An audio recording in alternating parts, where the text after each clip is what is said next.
to the dark dimension. Out. Darkness. Yes. Testing. 1, 2, 3. You can hear Testing. us. Testing.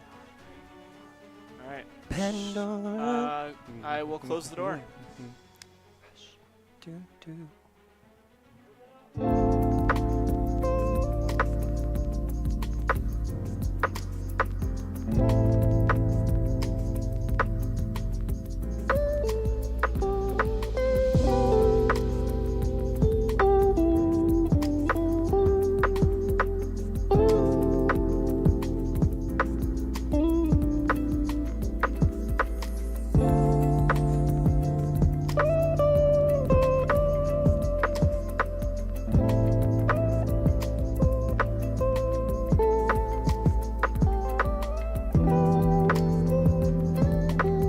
Hello and welcome back, everyone, to yet another Terps Esports stream.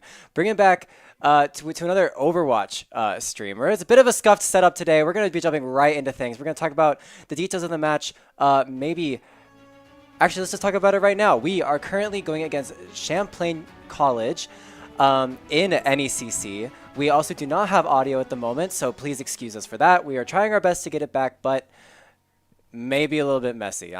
My name is Alex, and I'm joined here by Jack, and I am also very happy to be here today for a wonderful game of Overwatch between the Maryland Terrapins and Champlain College. Right, and kicking things off, we're going to see the Terps lose the first team fight here, but that's kind of okay because honestly, things are a mess today, and you know what? Maybe their team is too, so felt that, been there, done that. But we are going to see the Terps opting to look at a Diva swap over from what they were playing earlier from that Ramatra, I believe. And we do see Champlain rolling out on this weird dive comp that seems to be really working out for them as Plankton and Kazuma are going to find the picks on Pumpkin and Funi. And that's just going to be back to the drawing board for the Terps. I mean, they're not really finding a lot of space. And as these points tick up on the point, the Terps gotta find an answer. We're going to see Moose swap off that Juno and go to the Kiriko. I believe that's a good swap. Juno is, after her many nerfs, is just not the heal bot that she once was, and C3 losing to not sure how to pronounce that, but the enemy tracer on Champlain's side, and it's looking like a bit of a struggle, but I think the Terps just need a bit of a warm-up. Yeah, off to a bit of a rough start here so far for the Terps, but they're still in it. Obviously, game's not over on the first point, but they are looking rough here to start things out. Yeah, both Lucios say peace out to their teams and go back to the spawn point as we look at this fight. Stick coming out from C3, massive damage onto that Wrecking Ball, and the Wrecking Ball is going to run away in panic, and I believe the Nano Boost from the Ana from Champlain is going to come out. Wrecking Ball back in this fight from the heal boost, and Moose is going to fall to Plankton in the back line, and that's it. I mean, the Terps have to back up. They just can't deal with this Pharah, and it's really showing. I mean, 75% on the point for Champlain here, and the Terps are honestly looking a little desperate. Yeah, the Champlain, they do have 2 ults already, a third almost fully charged. The Terps just working with Tony's Diva ult. Not much else to work with here, and they haven't been able to do much of anything here as Champlain is just dominating thus far. Yeah, this is just looking unfortunate as Tony is the last remaining member alive for the Terps. He's going to try to get the touch, grab the Mega, but I do not believe he's going to get it. And that is going to be a pretty seamless first round going over to Champlain University. Yeah, 100-0 sweep. Yeah, not looking too good for the Terps. It seems like, honestly, it's been very chaotic in the studio, guys. Transparency is the best policy. So maybe the Terps are having a bit of a rough start or just really need to get into the swing of things. Well, yeah, now that they've played around, they're going to lock in now. And yeah, exactly. They're going to lock in. Here. Yeah, they're going to lock in. And hopefully, fingers crossed, they can come back in a victory. So once again, this is the NECC Division 2 round robin. This is the 3rd round of the qualifying season, I guess is something we'll call it. But the Terps are currently 2-0 in this bracket, and so the Terps are just sort of looking to continue their run. Their defeatless. Is that a word? Undefeated? Undefeated, that's the word for it. Thank you. Undefeated run in NECC, and it looks like a little bit of the Terps are coming back here as we see a speed come out from the Terps and just sort of push Champlain back to this choke point. Yeah, the point's about to be unlocked here with a bit of a dead even matchup to start out here, contested on the point. We'll see who's able to come out on top. We hear the yelling from the players in the other room. Yeah, plenty of yelling, plenty of communication. That's exactly what you want to hear. Moose dropping solo and is going to fall. No support from Pumpkin's Lucio there. But however, that doesn't mean that the Terps don't have this fight under control. Tony dropping dangerously low, but that Ramatra HP is able to recover with the shift form. And first control is going to go over to Champlain here. We do see this Reaper Zarya on the side of Champlain, meaning they're trying to play really close quarters. However, the Terps answering back with a Deadeye from C3, and the speed ring comes out, and oh, it's so close to take out the Zarya, who will fall to Musa on that Juno. And the Terps are going to successfully flip back the point here. And as Plankton on that Reaper gets separated from the rest of his team, he is going to fall. And the Terps, it's a little messy, but they have got control of this point, and momentum is swinging back in their favor. Yeah, that's Funi right there, pushing them almost back to their spawn. This is a much better start than the first round was for the Terps. Yeah. I think they just need to continue what they were doing here. Big turnaround from the first round. Maybe it was just the map. It could have been the map. It could have just been the fact that the Terps are a little caught off guard. But now we see Champlain running forward with this Juno Orbital Strike. But Tony, with this strong annihilation on his Ramatra, is going to be able to take out 2 and just stay alive in this fight. 2 for 2 on both sides. But the Terps are answering back with kills of their own. Tony 3 down with 3 kills on this round. And I do believe it's just this Zarya remaining. And ooh, Tony remaining so strong there with Pumpkin and Moose at his back. Huge clutch up there for Tony. Terps were without both their supports for a good period of time there as they were taken down. Huge clutch up right there for Tony to keep the Terps in control. That annihilation, I almost called it Armageddon.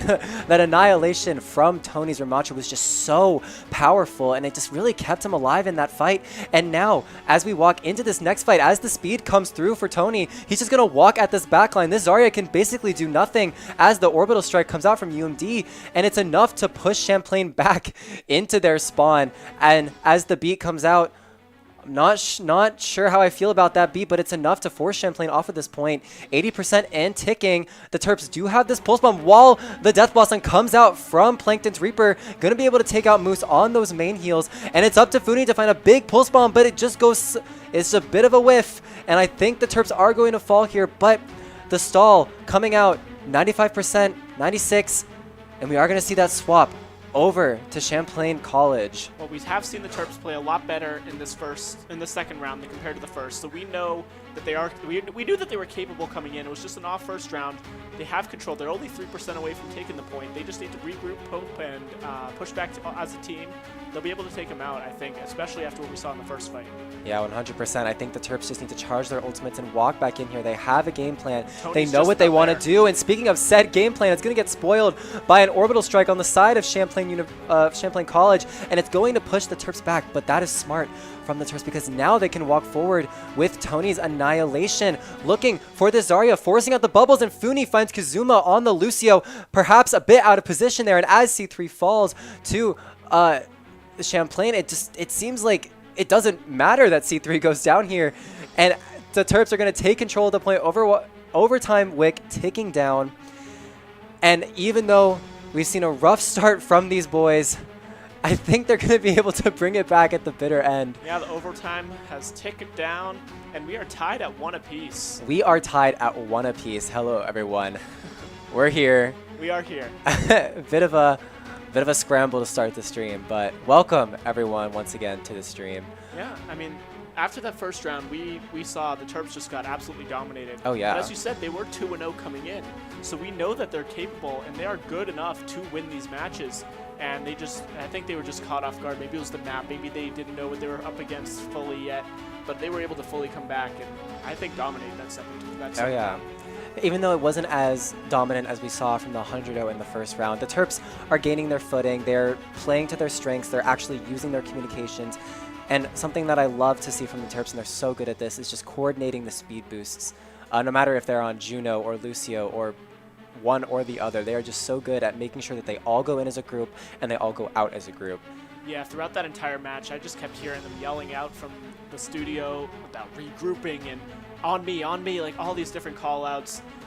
Very good communication from the Terps that helps them to get into the fight and take the win.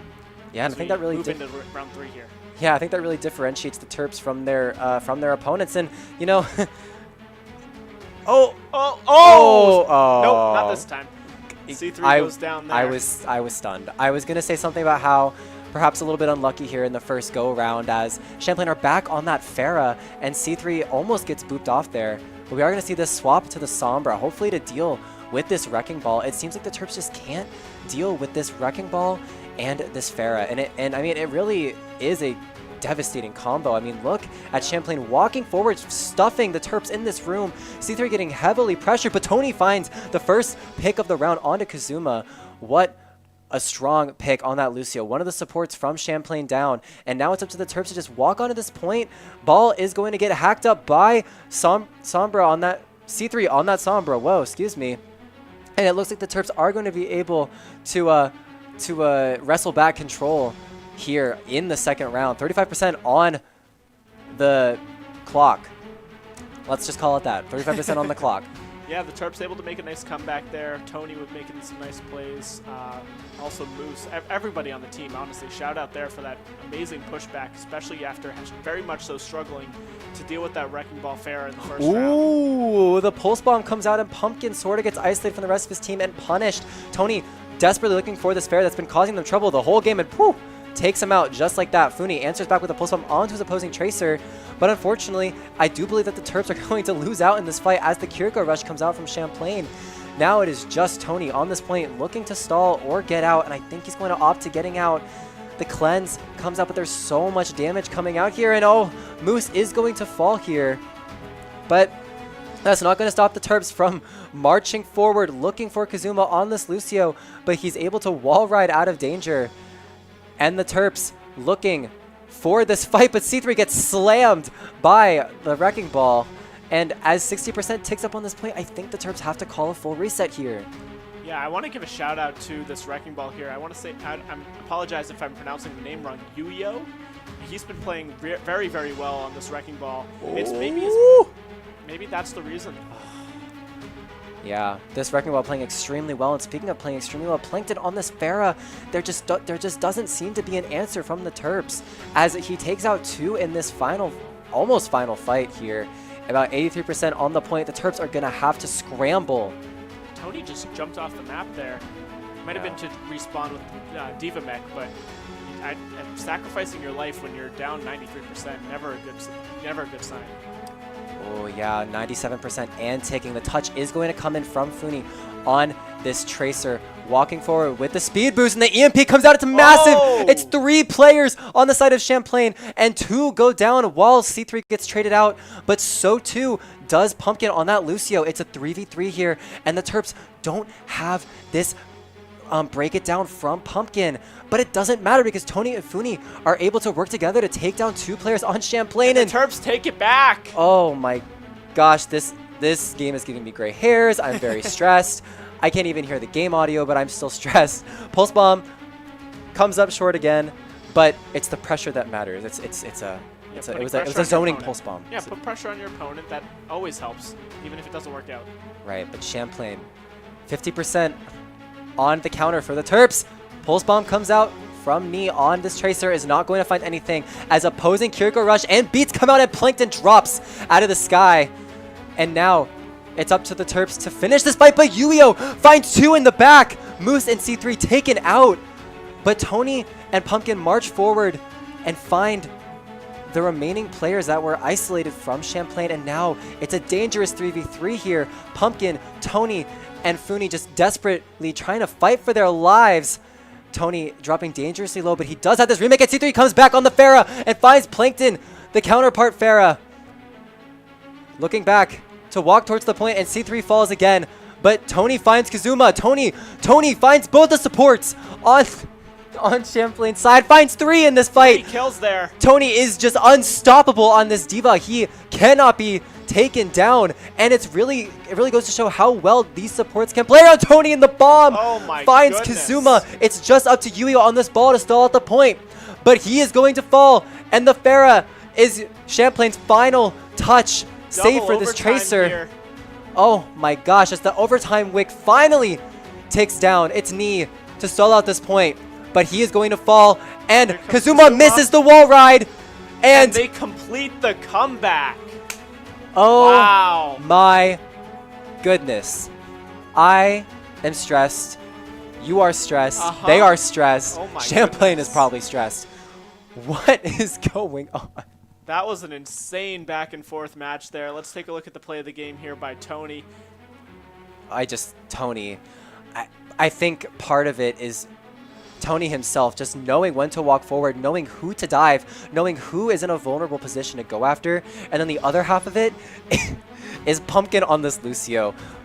He's dying a lot, but when it matters, he's not. Does that make sense? I mean, that's what the supports do. They're there for their teammates. He's just, I always see him side by side with Tony. Exactly. He's always there looking at the same target, speeding Tony in, just taking the aggro from Tony. And then, I mean, it's Lucio. It doesn't do a lot of healing, but it still is doing healing, like residual. And just this duo is so unstoppable, especially when it matters. And oh, what a clutch. Yeah, and like we said during the match, that wrecking ball was absolutely destroying us in that beginning part of the third round. They were destroying us in the first round, and then the third round again. It's been known as the meme strat, where you just take your hook and just go in circles around and around the point when you can, and it worked out for a little while there. But then the Terps were able to regroup. They were able to find their footing, and they were able to push them back. Yes, very well played by the Terps to sort of take a step back and realize, yeah, hey, that first round didn't really go as we wanted. But that doesn't matter because, you know, we can come back. It doesn't matter.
Hello everyone, welcome back from that short little break. We just, had to take a breather from that insane match we just saw before. But while we were on a little bit of a break, Moose actually came over and talked to us a little bit. He said he can't lie, they got us in the first half. That Wrecking Ball and Zarya caught us off guard. And you know what? We could kind of tell. It was very obvious that the Terps were a little bit thrown off by those picks. And you know what? Those picks aren't, to be fair, they're not really that meta. You very rarely see Wrecking Ball, very rarely see Zarya, but Wrecking Ball is actually in a pretty good place in the meta right now. Especially with, we're not playing with them today, but with the addition of perks into the game, Wrecking Ball is extremely, extremely strong. Yeah, and so we noticed that they were thrown off by that comp in the first round, but then obviously they were able to come back. They pretty much dominated the second round, and then the third started out a little slow as they were facing that Wrecking Ball again in the Pharah. Pharah was also a part of the loss in the first round as well, but they were facing that Pharah Wrecking Ball again in the third, and this time they were able to adapt, achieve, and overcome. Is that how the saying goes? Adapt. Something like that. Something like that, whatever it is. Yeah, whatever, yeah. Yeah, they were able to win the round. They took the first of the best of 5, and we are about to move on to the second game. Right. Something I do want to mention, though, is, if you think about it, Pharah and Ball, that is just miserable to play against. you either have to look up at the Pharah and you get shot at by the Ball, or you have to look at the Ball, who never dies, by the way. Because he's rolling all over the place. Because he's rolling all over the place and has like 800 HP, and then you get killed by the Pharah, and it's like, well, what do I do? Which one do I focus on? Where do I look? Do I dive the backline? Well, then the Pharah is just going to kill me. So really, really well played by the Terps to recognize what kind of comp, what kind of threats they were under, and to play against a sort of, I'm going to call it a distraction comp. That's what I'm going to call it. Yeah, that pretty much so classifies it. Yeah. I consider it as like a distraction, an annoyance. Like, yeah, ball comps are in a league of their own. Like, we kind of classify Overwatch by 3 different kinds of comps. We got brawl comps, which are supposed to be in your face and, brawling. Then you got dive comps, which are designed to get in, kill the backline, and then get out. And then you have poke comps, which are designed to play super far back and just sort of kill you from afar. Which are normal type of comps in any sort of game, but mobile, PvP, right. Computer, wherever it may be, they're always those types of comps, and then there's always the one that no one ever wants to play right. against, the annoying one. The outliers, the outlanders, like Wrecking Ball. We don't really know where that guy fits in. No, not really. However, they got the download, I believe. So hopefully we're going to see some adaptations come out from the Terps. A little bit too close for comfort. I know these guys are super confident in their abilities and their team comps and their game plans. However, you do need the execution, regardless of the amount of confidence you have.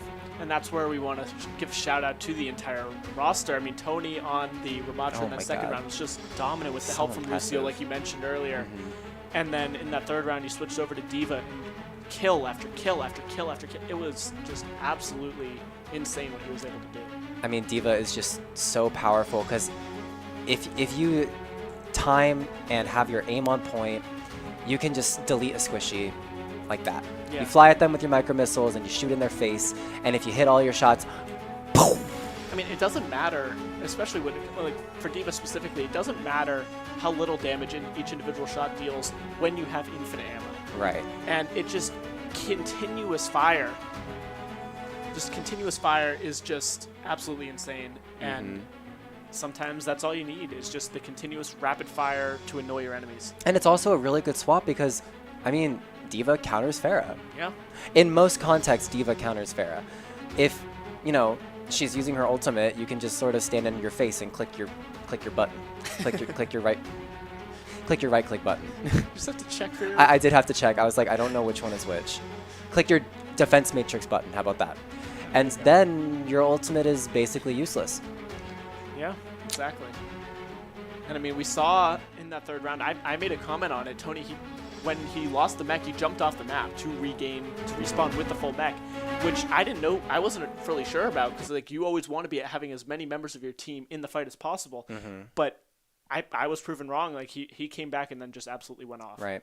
And part of that is, as a baby diva, you do not want to get staggered from the rest of your team, especially if you're in a desperate last minute situation where your team is dead, you just need to reset, so you just jump off the map to A, respawn with your team, and B, prevent yourself from getting staggered. Exactly. So also pretty good presence of mind from Tony to just realize, like, hey, well, this fight is lost, we also got to go because the point cap's in like 15%, so I'm just gonna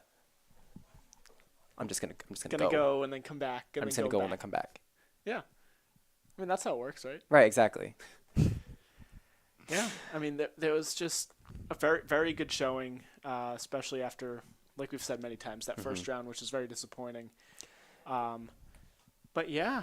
Yeah. I mean, honestly, we got to give a props to the Terps. I mean, you guys obviously don't know what goes on behind the scenes, but it's, like I said, it's been a little hectic in here today. And then on top of that, the Terps are playing with a bit of a roster change here. We usually always see Tony on that tank and C3 on that DPS. However, we don't really see Moose. Oh, wait, we got a bit of a roster swap. Hold on, I lied. Yeah, we got Jake Keezus in now. Okay, we got Jake Keezus in and now. Reformed. And Reformed. Okay. The whole, like, two of the members for the Terps just swapped out. Right. Yeah. Been a bit of a chaotic night, you guys. So we are going to see Jake Keezus swap in for Funi, I believe, and we're going to see Reformed swap in for Pumpkin. So this is more of the main roster of what we've usually been seeing. And so maybe the Terps will be able to sort of adapt or have an easier time adapting with their main squad. Yeah, so now we're going to be moving into our push game, our first round of push here. We'll see what the comps are going to be looking like. Looks like we have a somewhat normal comp from the Terps side with the Ashe and the Tracer and all these characters that you normally like to see in this type of mode. Looking over at Champlain, more of the same, except I see that Wrecking Ball once again. Right, and Plankton is going to switch back over to that trusty Pharah. So that was the comp that annoyed the Terps in that first round. Yeah. However, now that the Terps have their full everyday roster, maybe it won't be as big of a task to overcome it. Yeah, I 100% agree. And I think having Jake Keezus on that Tracer, which he is that Tracer specialist for this team, I do believe that is going to allow the Terps to make a lot more space for their backline, as well as Champlain having this sort of squishy backline, this Ana and this Lucio. It's very susceptible to dives from Tony on this Winston and Jake Keezus on this Tracer. So hopefully that's what we're going to see from this squad. Yeah, I like this start on Winston from Tony.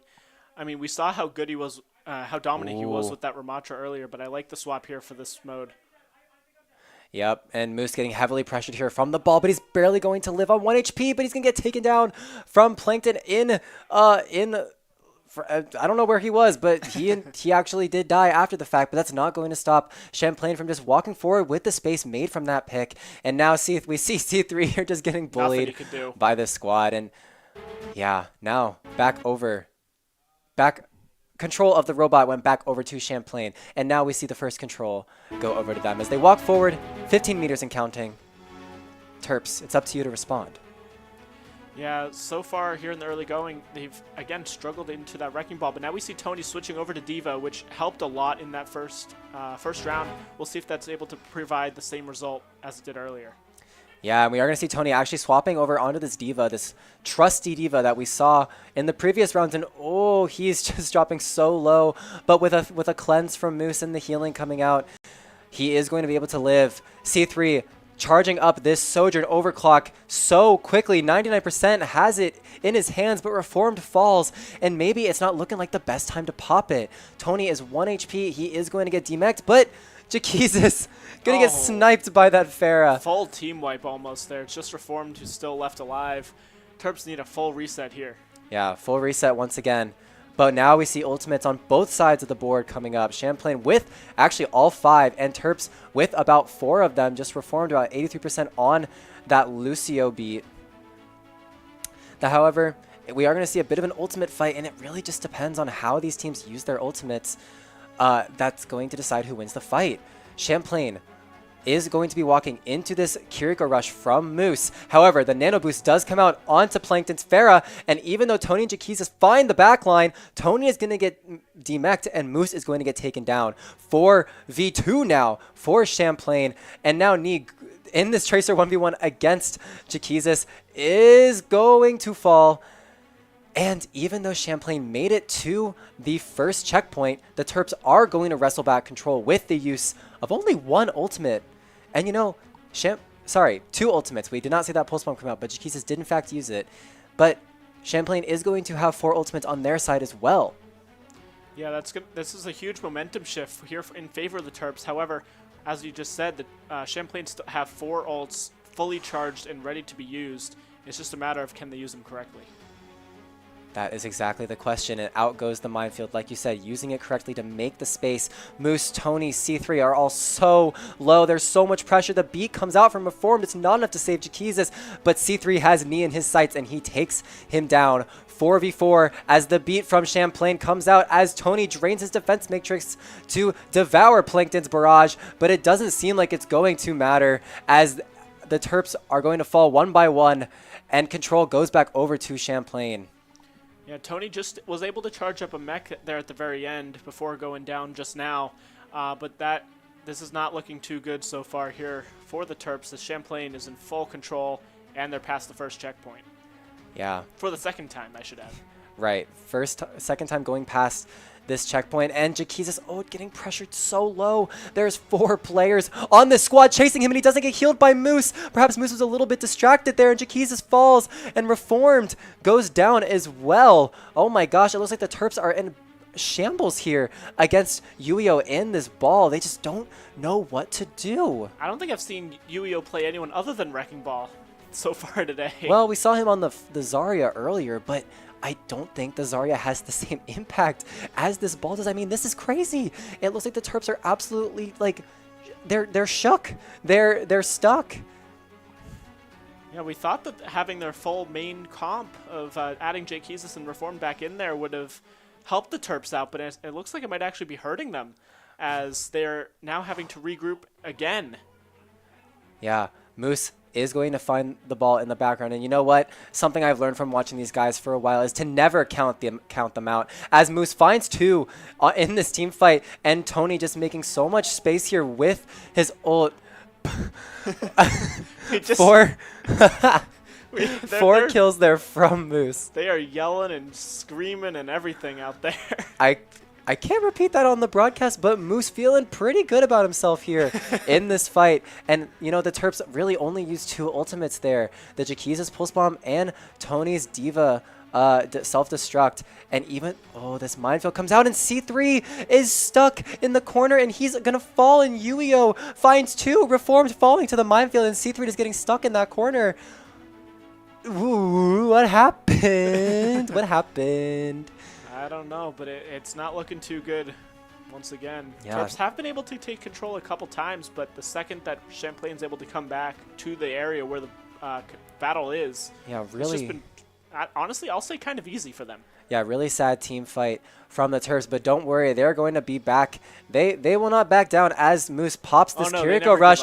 Tony charging forward with the space made from Jaquizis, and although Tony falls from his mech, Plankton is left on 1 HP, and this Lucio is isolated, and Tony takes him down. C3 nice popping the Sojourn Overclock, walking forward and taking down Plankton, and now it's just up to the Terps to clean up the remaining members of Champlain here in this fight.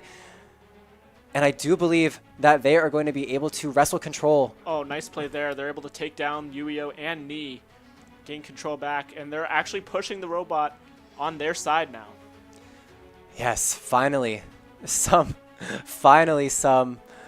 balance in this world. The Terps finally getting some results on the board. And now, as the dust settles, we see the Terps walking into this fight with 3 ults, but the Champlain is walking forward with 3 ults of their own. Reform dropping so low, but is going to live. And the beat comes out to counteract Champlain's beat. They walk forward looking for this Pharah. She is going to fall. And although Tony might get demech'd, Jaquizis finds Rigpig on that Kiriko.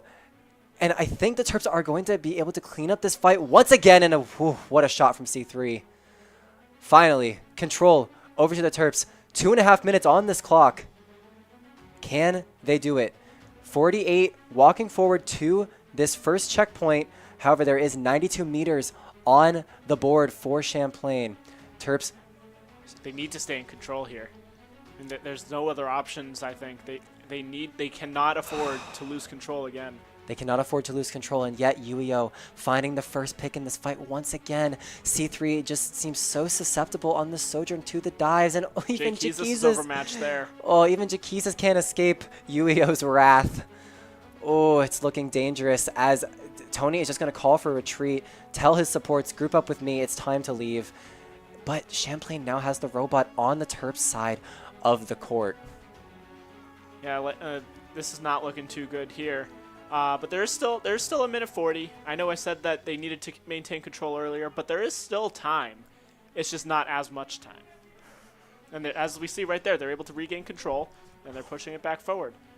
Poor C3. I have been in this position many a time, playing DPS against a ball that just seems to be targeting you over and over again. It just feels like there's nothing you can do sometimes. No. But, however, there's the ball again. It's not going to stop the Terps from keeping this cart, but if you notice, there is someone on this cart being a cheeky little bugger. I do believe it's this Tracer just stalling out the point, but Jaquizis takes down Plankton on the Pharah, looking to take this fight, but Moose falls in the backline to the ball. The Terps are trying desperately to trade out these backlines, and ow, the cleanse comes out so close. The pulse bomb almost sticking that Lucio, and C3 pops his overclock. He says, I'm done getting killed. I'm going to fight back, and fight back he does. Takes down 2 of the players on Champlain's side, and now it's up to him and the remaining members of the Terps to fight against the support line of Champlain, but they are going to find 1 and 2, and Jaquizis is the last one alive. 30 seconds on the clock, and he might get chased down from Champlain, but he has to stay alive for this touch. Yeah, I mean, the Terps are fully back. They're going to regroup here, but as we're looking on with Yuio here, on the ball, who has the ult ready. I don't think this is going to happen here with only 10 seconds left. 3 ults on the board for the Terps. A desperation attempt onto this robot. This Pharah looking out of control, and Tony is going to go at her, but the beat comes out to save her life. Wrecking Ball comes through with the minefield. The Terps are zoned off from this point. The self-destruct comes out from... Oh, Tony, he's going to get the beat coming out from Reform to keep him alive as he gets back in his mech. But Moose is getting dangerously pressured. He teleports right into a minefield bomb. But C3 takes out Rigpig, sliding forward, but it's not enough because even though Rigpig falls, Kazuma and Ni on Champlain are going to take out the remaining members of the Terps, and that is going to be map 2. Esperanza on this push, going over to Champlain College, and what a back and forth, honestly. I mean, the final stat sheet showed Champlain with almost an extra 45 meters progressed compared to the Terps. However, it was more even than that shows. It was back and forth on both sides throughout the match. Great plays by both sides. I think it's just the fact that Yuio is just so annoying on that ball, and it's So obnoxious. Because it's not a common play, it's throwing off the Terps sometimes. Yeah, Wrecking Ball is just such an obnoxious character. I mean, you would know if you've played against him. Honestly, you know just by watching. I mean, this Yuio, fun name by the way. I'm having a blast saying this name. Yuio is just constantly in Moose's face, constantly in C3's face. They can't get anything done because there is a big fat ball in their face. And this ball also does tons of damage. I'm not certain if he got buffed within this last patch, but I wouldn't be surprised if that's what we're seeing because this is just domination, and the Terps are honestly at a loss. Yeah, it's just latch onto a wall, swing, transform, shoot, transform, swing out. Like, it's just in and out, in and out. It's just too much, I think, for the Terps to handle. And I think he must have had like 4 or 5 ults during that match. He had so many minefields, and even then, it was just. And they were used in really good positions too. Like it looked like they might not be getting a lot of value, but the point of the minefield is to get space. Yeah, so we will be taking a break real quick, and we will be right back for the next match. See you guys after the break.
Welcome back to the studio here.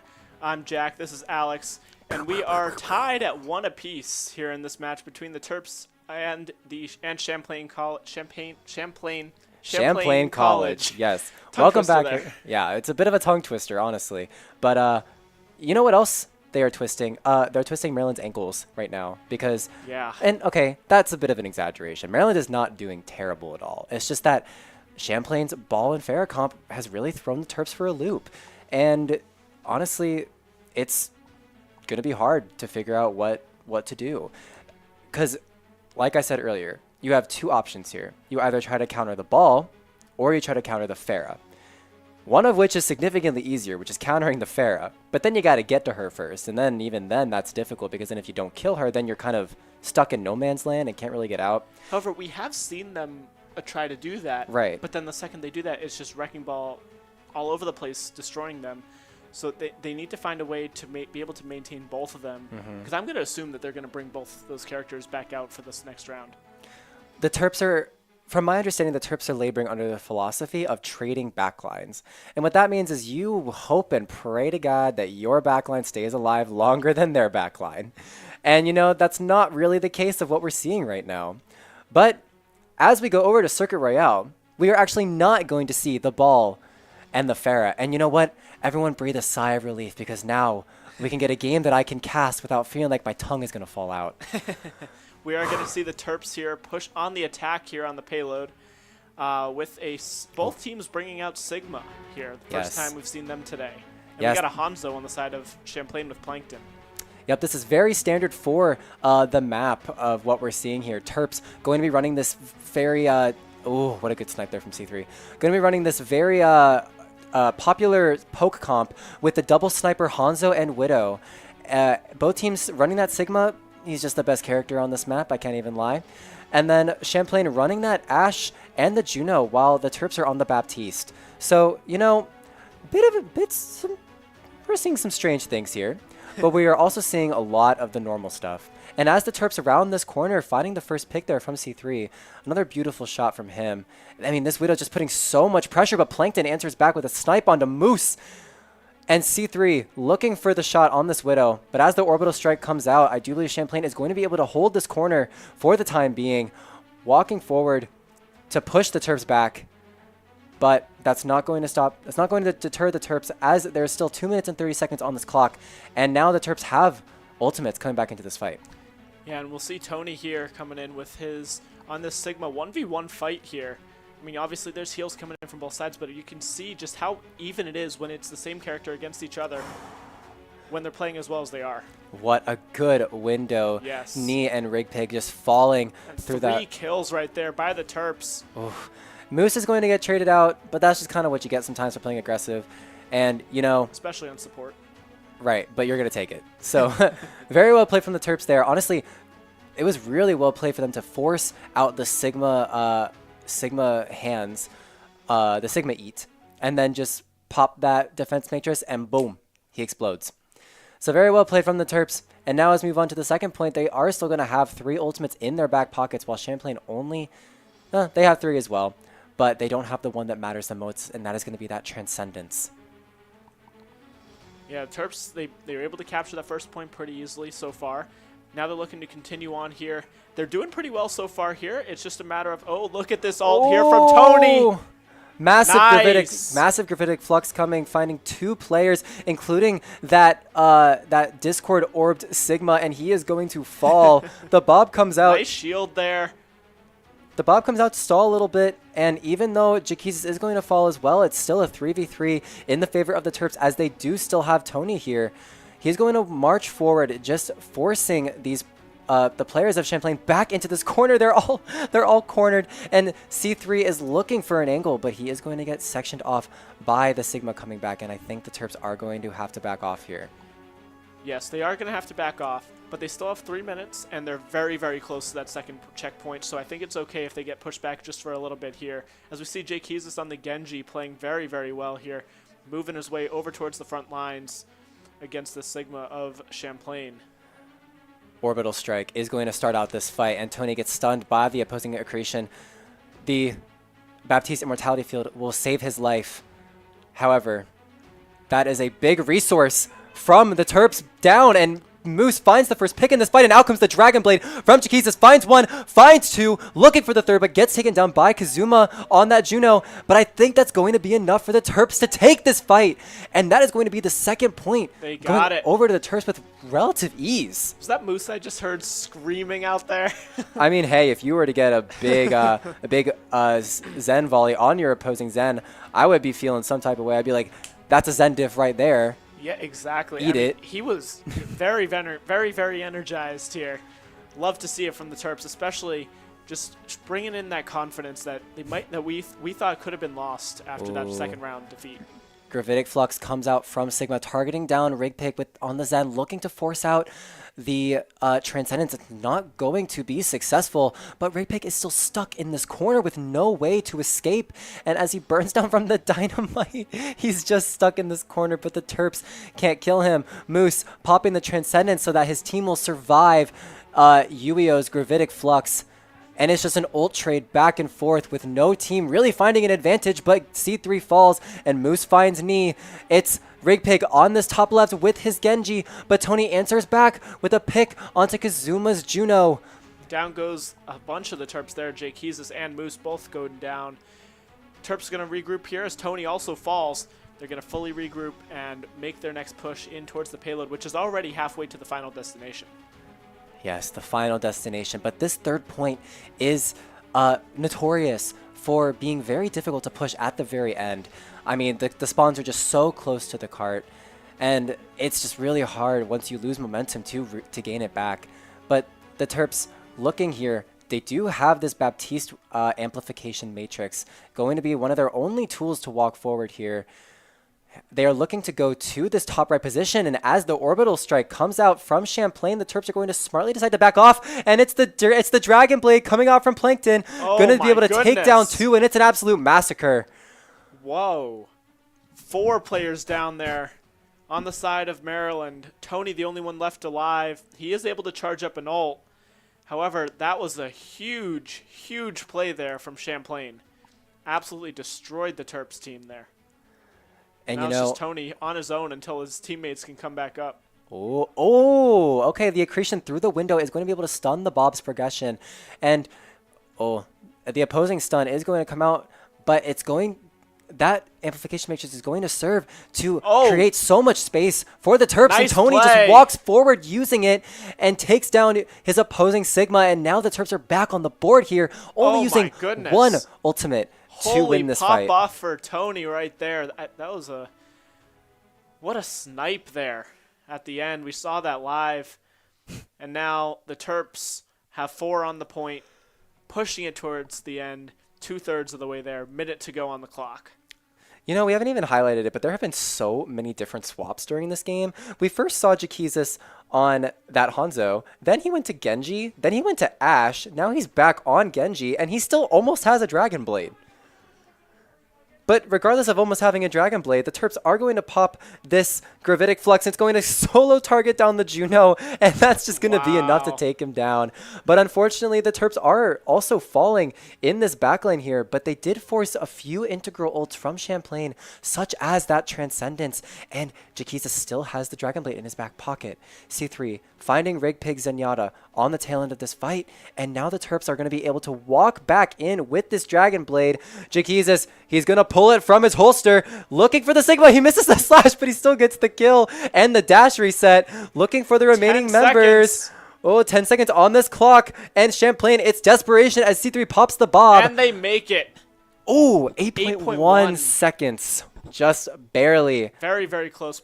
All the way to the end. Champlain put up a good fight there. The Terps just, they were able to get the kills at the very end there, take the control when needed, and they were able to win that with 8.1 seconds. So now Champlain has their turn. They need to beat 8.1 seconds. 8.1 seconds. And, you know, even if the Terps did not cap with time, it wouldn't matter if Champlain... it actually wouldn't matter if Champlain made it to the full cap, because in this mode, you always have to go a second round. It's just a matter is whether you get 1 minute and 8 seconds or just a minute. Yes. So, Champlain, getting ready to go on the offensive here, and Terps looking to go on the defensive. We see C3 here switching over to Widowmaker, which I like to see here, especially on the defensive side, being able to get those snipes off. And we saw him either, I don't remember if it was this past round or last match. It was just very, very, very on point with those snipes when he was on Widow. Okay. So Chiquiza's perhaps doing a little bit of mind games here, deciding to throw himself off the map. Oh, just kidding. He's actually going to stay on that Sombra, but he also could have swapped off the Sombra, so still a mind game. However, Champlain looks like they are going to be walking out with a very interesting comp. I can't say I've ever really seen a Winston being used on this offense. I mean, Winston is a very amazing dive tank. However, he does struggle against Zenyatta in most contexts because Zenyatta can just sort of Discord orb him when he jumps in, and then he just explodes. Speaking of jumping in, Yuio wasting no time walking forward here. But the Terps are just going to abandon this position on the corner and have just decided to take this high ground. That's not going to stop Yuio from jumping on Sigma, forcing them off of the high ground, but Tony is just going to take it in stride, backing off and just not letting himself get too pressured. The hack comes out onto Yuio, making him take increased damage, but the Terps are just not really making any space. Nothing is really happening except for Jaquiza's falling to Neon the Tracer in a bit of a freeze, bit of lag there, and Reformed falls in the meantime. Oh, and I think the Terps are just, wow, the Terps have just got dissected. That's a new one. I've never heard that before. I mean, that's kind of what happened. They got separated and then, yeah, dissected. Maybe that comment would be a bit more appropriate if there was a frog on the other team, such as a Lucio. We see the Lucio now. We see the Lucio. I'm literally a prophet. Just kidding. But the Terps are going to make this swap from Sombra to Tracer and from the Zenyatta to the Lucio. And that we are also going to see the Terps swap. They're going to try to beat Champlain at their own game, foregoing the Sigma and swapping onto this Winston. However, I'm not sure how well this is going to do as Tony jumps into the backline, but they take down Kazuma on the Juno. Perhaps they weren't ready for the swaps, and they got a bit cocky. And now Tony finding almost 3 in this fight. And even though C3 does fall, that's going to be even a semblance of control wrestled back over by the Terps. Yeah, Champlain did make it to the first checkpoint here, and they are making their way on towards the second 4 minutes, 30 seconds, and counting. Terps looking to continue that defense, which I think was looking pretty good for the most part there. Yeah, it's honestly impressive how often both of these teams are swapping the different comps that both of them are playing to perfection. Now we see Yuio hopping in here, and C3 just sort of gets abandoned in the back line, and Moose also falls, but Tony makes sure to find Kazuma on that Juno, but unfortunately I do think it is going to be too little too late as he falls. Yeah, the entire Terps team has fallen. Full regroup, full reset here for the Terps. Maybe we'll see a bit of a comp change as well. We are going to see a bit of a comp change as C3 swaps over to the Torbjorn. Oh, boy. Ooh, that is not something we see often, but I do know that a lot of pro players are actually favoring this Torbjorn recently. As well as Torbjorn does function pretty well into a dive comp like this, simply because he can press his E button and get like 1,000 overhealth right there. However, C3 under a lot of attack? Is that even a statement? Duress, sure. Under duress. He's under a lot of duress, and he is going to fall before Reform's beat hits him. However, trade out with Plankton there, which is very good. Also got Kazuma to go down, which is very, very huge for the Terps. And now Rigpig falls, and that's just going to bring the Terps back into control, be able to fully regroup for this defense. Oh, poor C3, just getting dove over and over again. But it is drawing the aggro from Champlain and giving the Terps the opportunity to in turn dive Champlain's backline. Like I mentioned earlier, this is just a game of whose backline can stay alive the longest, and it looks like the Terps are Moose and Reformed, gotta give props to them, are doing a very good job in keeping themselves alive or falling after the opposing backline falls. Yeah, I've noticed that C3 has been the target of just about every single dive from Champlain's side of things, which I think makes me feel bad for him. Speaking of which, there's another one right here. It makes me feel bad for C3, but this time he is able to come out on top, survive. No kills on either side for that, but then Tony is able to take down Plankton and Rigpig. So the Terps still able to make a comeback from that big dive, and C3 somehow survives. It feels like C3 has a bit of a target painted on his back, and maybe they're just scared of him. Full trade yeah. there with Kazuma. But maybe they're just scared of C3. I mean, hey, the best way to deal with a very scary player is to make sure they can't play the game. Yeah. And guess what's happening to C3 at the moment? Not really able to play the game, but he does have an ult now. Jakeez is almost at his as well. We'll see if that's going to help the Terps against Champlain, who do have 2 of their own. They do have 2 ults, but Reformed and Moose both coming up on their support ults here, going to hopefully match Rig Pig's Kiriko Kitsune rush as it comes out. And here comes the Molten Core as well as the Kiriko rush, but C3 is just going to fall without really doing a lot. And even though Jakesis finds Kazuma on the Lucio, it looks like we're going to see another instance of trading the backlines, and Moose teleports into Yuio's face. That's not what you want to see. No. And even though they pop the Kiriko rush, and Reformed is going to pop the beat. Oh my god, wait, they're going to try to go for the recontest. Reformed dropping so low and is going to go down, and only C3 is the one who got that beat. And even then, he is just going to get heavily pressured down once again, sent back to the spawn room. Well, 2.5 minutes on this clock. Which is less time than what the Terps had in their 3rd round push, just last round. So maybe this is going to be a good thing for the Terps. They have less time to worry about defending, and just the same amount of time, the same amount of distance that Champlain needs to push. Yeah, Champlain here, but Champlain is looking very, very healthy on this offense. 3 ults already charged up here for them. Terps have nothing. Oh, Jakeez is getting a bit aggressive here, looking for the dive onto the Pharah, and it's not going to come to fruition as Jakeez falls to his Tracer counterpart. Pulse Bomb comes out, the stick is countered by Moose. This cleanse, what a huge cleanse coming out from him, but however, it's not really going to matter as the Terps are just going to fall once again. And even though Moose escapes, it's desperation territory here as Champlain stomps towards this 3rd point capture. Yeah, C3 swap back over to the Ashe off of the Torbjorn, but now the Terps have very little room to work with on the defensive side. Yeah, dive here from Tony. Oh my gosh, just nice walking. Double kill there on Plankton and Kazuma, though. Yeah, very well played from Tony, recognizing that maybe Champlain wasn't really ready for a dive, and even though he sort of overextends, I do believe that is going to be Maryland.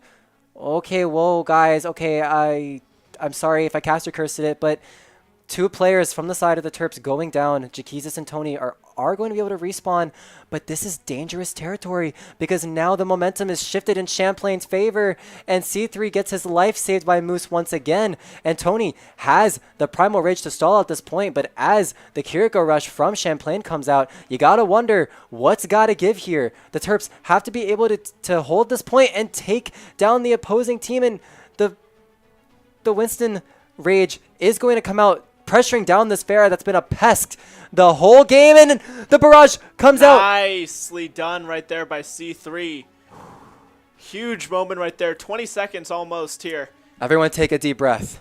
Remember, the Terps only have to wait until 8.1 before they can let them take it out, because then they'll have the win here, which is only like 6 seconds from now. So the Terps are looking good. Not necessarily true. We are probably going to see one last fight as the Winston on Champlain's side gets ready to touch the cart. 3 seconds until touch, and Knee on that Tracer is going to get the touch, but Tony finds the first pick in this fight, taking out Kazuma on that Lucio, which means there is no sound barrier for Champlain in their future as Reformed counters with his own. C3 takes down Plankton on the Genji, and it's a 2v5, and the Terps are somehow going to eke out a victory here on a Circuit Royale, and that allows the Terps to go up 2-1 in this series. Huge right there. Absolutely huge, that last fight there. Everyone take a deep cleansing breath, because what a match we have on our hands here, folks. I mean, I've never really seen the Terps struggle like this. Yeah, you seem out of breath. I am a little bit out of breath. I can't even lie. Whew. I think I'm talking too much. There's also just a lot going on. Yeah, as we look at Knee here with the play of the game. Nice kill right there on the Moose. Oof. Another nice kill there on the C3. That calm aim. Yeah, I mean, there's nothing they could have done there. That was just a nicely done on the side of Champlain. But the Terps were able to come out on top. They were able to get the win. And now they're at match point. Yeah, 2-1 for the Terps. Looking to get this fourth map and take home the victory. However, something I do want to highlight in that last map is just how versatile both of those teams were. I mean, we saw Sigma, we saw Zen, we saw Widow, we saw Hanzo, we saw Genji, we saw Ashe, we saw Juno, we saw a lot of different things. Many. So many different things. And it also just goes to show how versatile this meta is. And the state of Overwatch right now, really anything is viable. It just depends on what you're good at. Yeah, and I mean, obviously, it's not really preferred for this mode, but we did not see the ball come out. We did not see the Pharah come out on the side of Champlain. Well, we saw a little bit of Pharah, but it did not get the results that it did in previous That's what matches. Right. So, thank the Lord, because that seemed really annoying. So, well played to the Terps, well played to Champlain. We got a really good match in our hands. We are going to cut to another quick little break before we come back for this fourth map, but don't go anywhere, guys.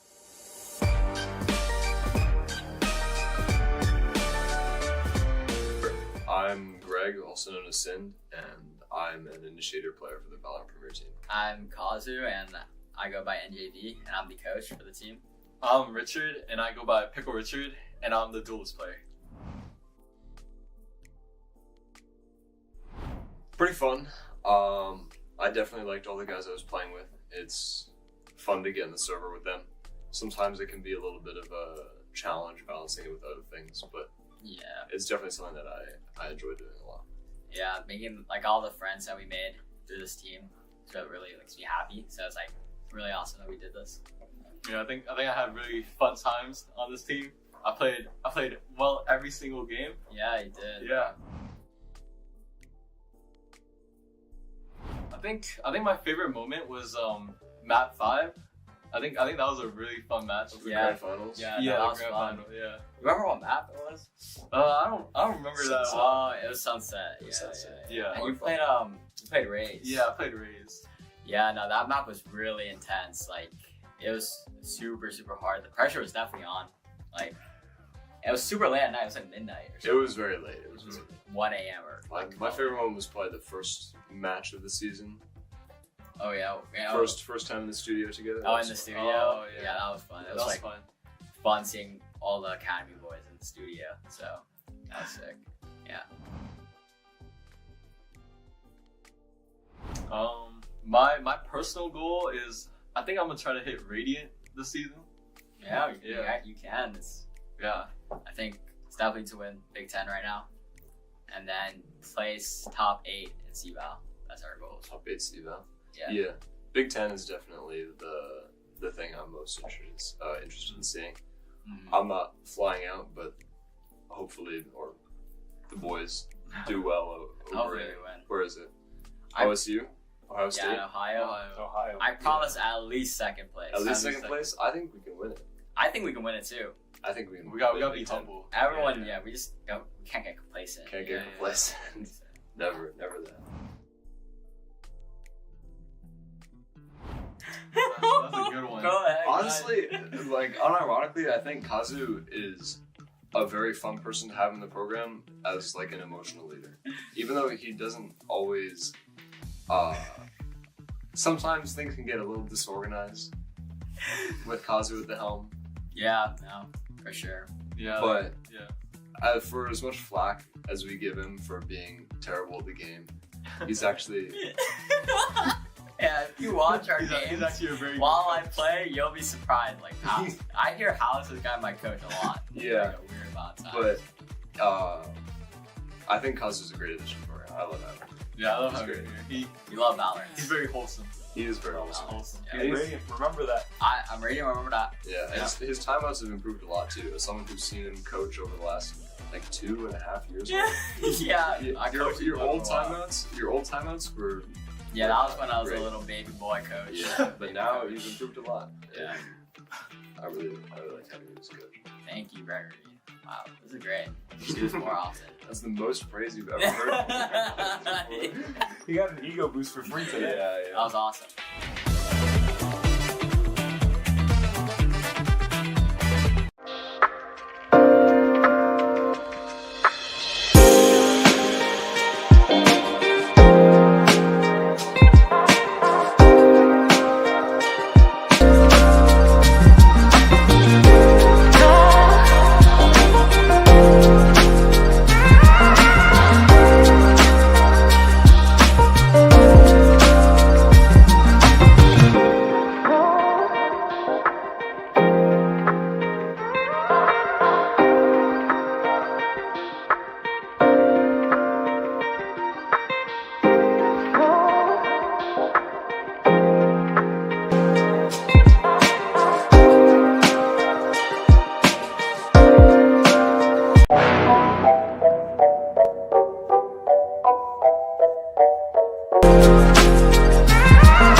Welcome back, everyone. We are back again for the 4th time on the 4th map of this best of 5 series in the NECC Division 2 of University of Maryland versus Champlain College. So, what have we seen so far? Yeah, quite the mouthful, that's for sure. What have we seen so far? Lots of stuff. Lots of particles and death and ultimates and Normal Overwatch activities. normal Overwatch activities, yeah. Yeah, It seems we've seen Terps win, we've seen Champlain win, we've seen back and forth that some team comes out on top and then the other team comes out on top and then the other team, and it's back and forth and back I and forth. hate to sound biased, but I didn't think it was possible for the Terps to lose. Oh, When don't jinx us. knock on wood, knock on wood. Coming into this match, I was fairly confident that this was going to be a 3-0, but honestly, Champlain, shout out to you guys. You guys have surprised me. And honestly, I love seeing some variety. As much as I may dislike Wrecking Ball, it's fun to see him played. Exactly. I mean, we didn't see him in that last round, but obviously that's not really the meta for the map or for the mode. Maybe we'll The meta see for the mode. maybe we'll see it again in the upcoming match, but I kind of hope not, because that fingers means that the crossed Terps will maybe come out on top a little easier. Yeah, speaking of which, I do not believe... Although, Ball one-tricks always never cease to amaze me. Ball does not seem to do well on Flashpoint. Everybody, welcome to Servasa. This map, we're probably going to see... Oh, don't play it. Anyway, we are going to see Champlain possibly rolling out on this Ball. I think Yu-Gi-Oh just... Look, if you're a Ball one-trick, if you're good at the character, you can make anything work. Yes. However, the Terps do have ways to counter this Ball, one of which is Tony on this Junker Queen. Tony is an absolute menace on this character. She does so much damage, and her shift also serves as pseudo peel for her backline. So, as the Terps roll out with this this venture and this this Junker Queen, and the Champlain rolls out on this Ball, into the 4th map we go. This is match point for the Terps. And the Terps are already on the point, walking forward onto this back line. Here they come. Walking straight into your face is Tony and the rest of the Terps. Here comes the Ball, rolling through, and Reformed gets the Mega, is going to live as C3 takes out Knee in the background. It's a bit of a messy, scrappy first fight, but That's how it always is. it's how it always is. It's Overwatch. However, 2 picks on the side of the Terps is going to be enough to deter Champlain from finishing out the fight. That should be the tagline for Overwatch. It's Overwatch. It's Overwatch. Yeah, honestly, they should hire me. I'm so good at catchphrases and stuff. Yeah. Like, the world needs more heroes, so outdated. It's Overwatch. Now that is woke. Now that is woke. And speaking of it being Overwatch, in comes Yu-Gi-Oh on this Ball, just honestly causing so much chaos, but C3 getting the peel he needs from his backline. Very well played from everybody on the side of the Terps, and Jaquizis is going to find the first pick in this fight, taking down Plankton on that Genji. And but here comes Yu-Gi-Oh again, in with that ball, Yu-Gi-Oh! bonking them all over the place, beep and boop and bump. Beep and boop and bump for sure. Honestly, I am losing brain cells very quickly, but Nice kill C3 there from C3 onto the Rig Pig. is giving them back. C3 is yes. giving my brain cells back. Yes. As the Terps are climbing towards that first flashpoint, it's been pretty dominant so far. 90% and counting. It is important to note that these flashpoints, the percentage climbs so incredibly quick. 97, 98, 99, and Overwatch overtime gets ticked, and Jaquizis is just in this backline taking down Rig Pig. Absolutely nothing that he can do against that, and now it's a 4v5 on the point. It's going to be up to the remaining players of Champlain to take down the Terps, who have this player advantage, and Tony has Yu-Gi-Oh's number, and it's just going to be up to the remaining members of the Terps. Yeah, just that was clean just up. a massacre right there. The Terps take that first flash point. There we go. I can English. As we move on to the second one here, the Terps looking strong here early on in the match point. And they do have 2 ults fully charged and 3 that are just a few seconds away from being there as well. Right, but so too does Champlain. Having the support ults, which really are sometimes all you need to really win a fight, as well as this minefield, which we've seen be so impactful from Yu-Gi-Oh, especially when he throws it right on the point, and C3 drops to literally 1 HP, but he's just able to slide out. Jaquizis popping the excavation. and it's not going to find anything except it is going to clear that minefield. Here comes the Kiriko rush from the Terps, but they're going. Champlain is going to answer back with the sound barrier. And although Reformed does fall, the Terps are going to be able to stall at this point. Oh, nicely C3. done right there, getting Yuio out of the picture. Although Jake Keezus is traded out by Plankton, but a very nice play right there. Yeah, C3. It's possible to win this fight as Reformed comes back in with the beat, and they take down Plankton. It's now a 3v3 on this point, and the Terps are just able to hold out this point. I do believe they are going to be able to stabilize for the most part. Is that Just Maga, kidding, I I see? lied. And that's a Maga? Oh, I'm disgusted. Tony swapping over to this Maga. Every ball's absolute worst nightmare.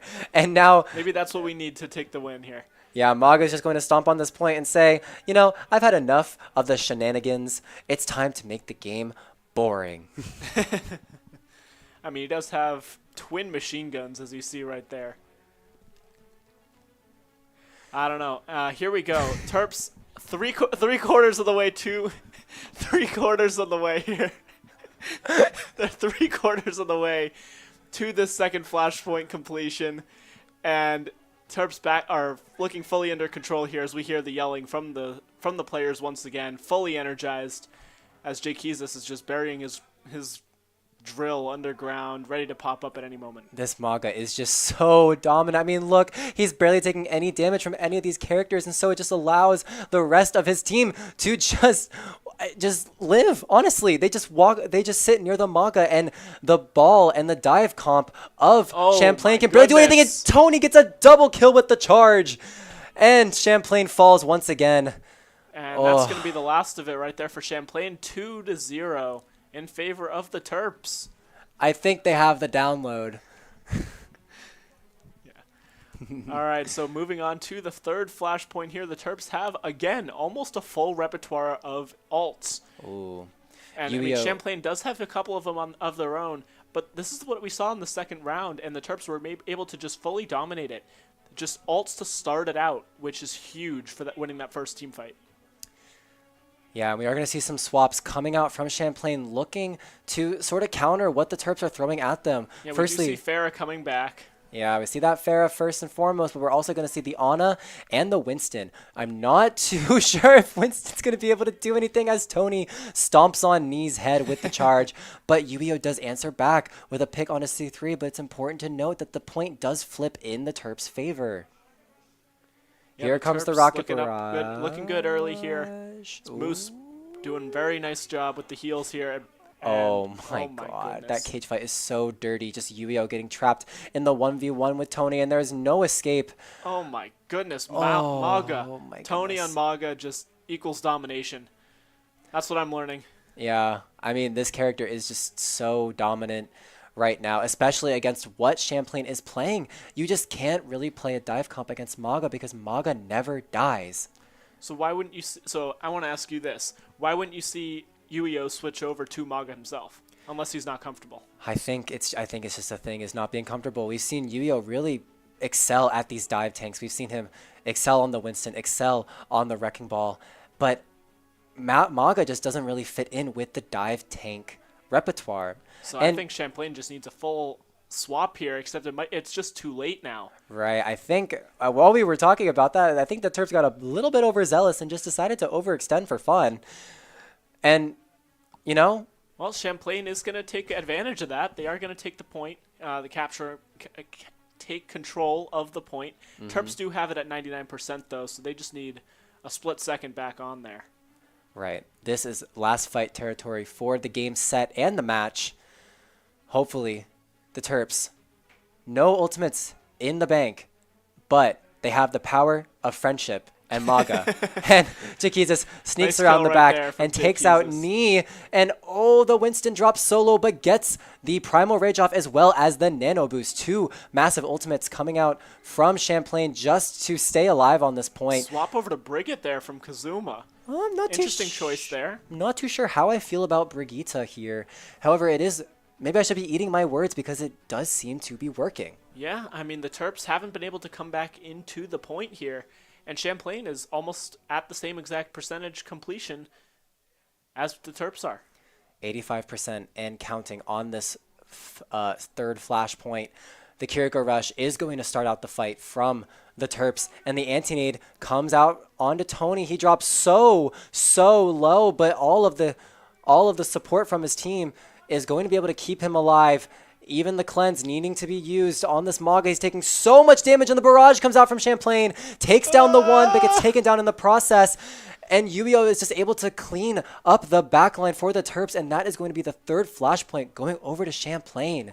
Yeah, they were able to come up very much so clutch right there. They came back from 99 to 0. Yes, it moves a lot faster than it does in normal capture the point modes, but that was just pure domination in the second half of that point.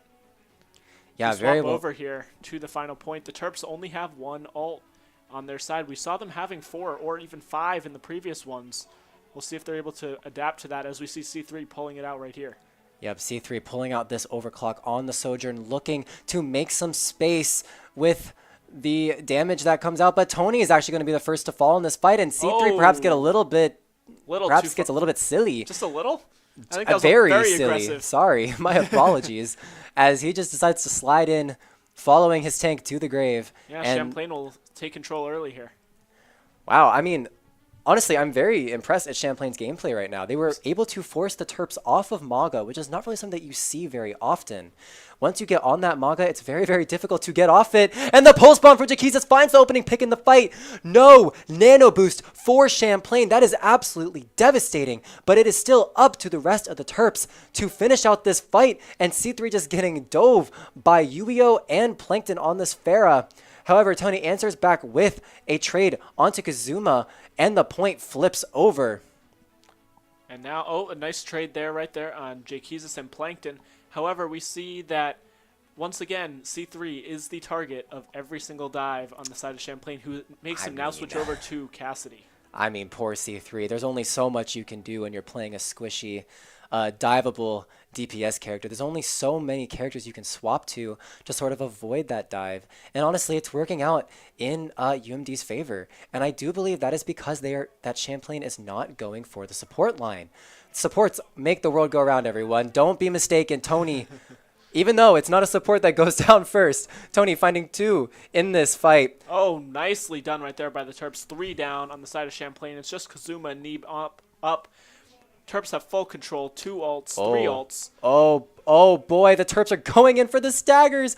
It's finding Neeb there would be so huge, but Jaquizas goes down and so does Reformed. What is going on? This has got to be the throw of the century. Wait, but it's possible. Yu-Gi-Oh just barely able to force overtime. Oh, what a touch. Oh my gosh. But the Terps still have at least 2 fights if they are quick enough on this point. So don't count the Terps out yet.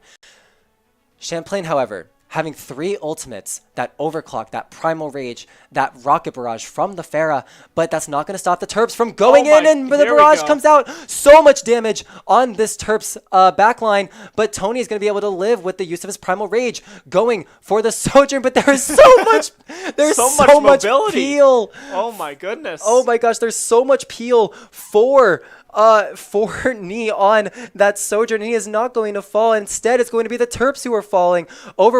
Overtime gets popped. The wick taking down. And this fourth... Is that a touch I just saw? Oh, this 4th flashpoint is eventually going to go over to Champlain. Are we about to get reverse swept? Knock on wood. Knock on wood. I sure hope not. The Terps have one final chance to right all the wrongs that have been going on in this game. C3 coming into this fight with the Deadeye. He has been getting targeted over and over again, but with the damage reduction that you see from Deadeye, it is possible that he can survive a dive. Let's see what happens.